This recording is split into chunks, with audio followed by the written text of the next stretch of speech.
even though we're in a Sony building, like we're not sitting at our desks how someone in Psycho is upstairs is, or like, out there, or tearing into the people at Sony today. No, not tearing into them, but like we've come from a non-major label background. We've been signed to labels, whatever. We've seen how they work from an artist point of view, but we still feel like we're on the side of the artist rather than on the side of the major label.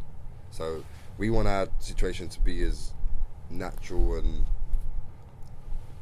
stress-free, even, like, if that's even possible, because it's not. It's the side of the creatives. I think that's where we originally was from, and you sort of, especially coming from the Wiley, and I hate to keep talking about him, but the label was the enemy a little bit, even though they've given us the money and they're putting the stuff out. That's always how it was looked at.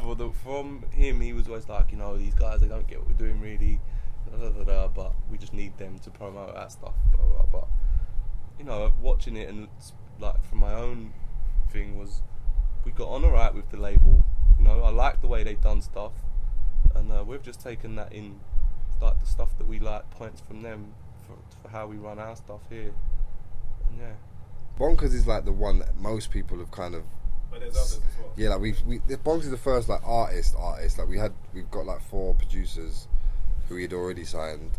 Sir OJ, he's from Amsterdam. TC4, they're from the Midlands. Hannah V, and Illicit. Yeah.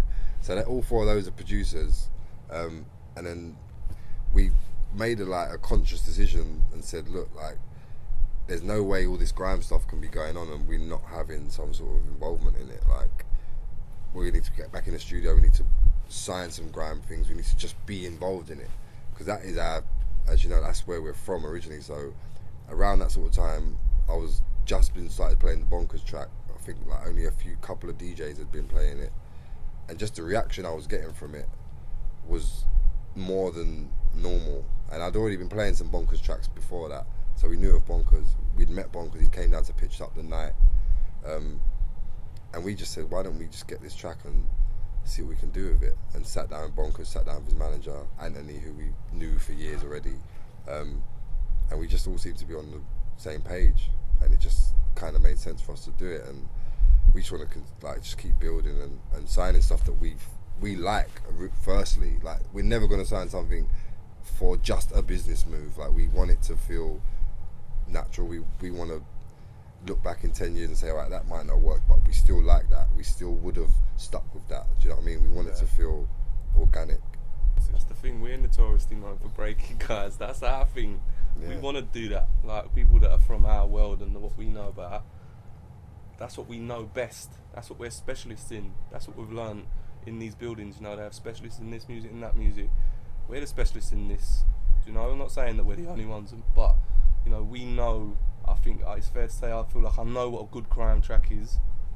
You know, and I know what's a good spitter. I've been out, like, we've learned over the years how to work out who's good and who's not. Do you know what I mean? So, and also like what it takes to be an artist. Like, some people are really talented, but they don't have the work ethic. They don't have the mentality to carry it through. Like, spotting that as well is a part of it. Yeah, because once you get to a building like this, like we were saying to the guy before, you can change the way you look at things and how you put the music out, or you might think the job's done now that you're signed, or do you know what I mean? So we just like to bring them in, give them a bit of information about how we done it, and try and steer them clear of the mistakes that we've made in a major label, and also let them put out music without the massive pressure of huge success, commercial success that you need. Even though we want our songs to be successful, we don't say, okay, you have to have a #1 or it has to be a top 10. You know, we might sign like the Bonkers track.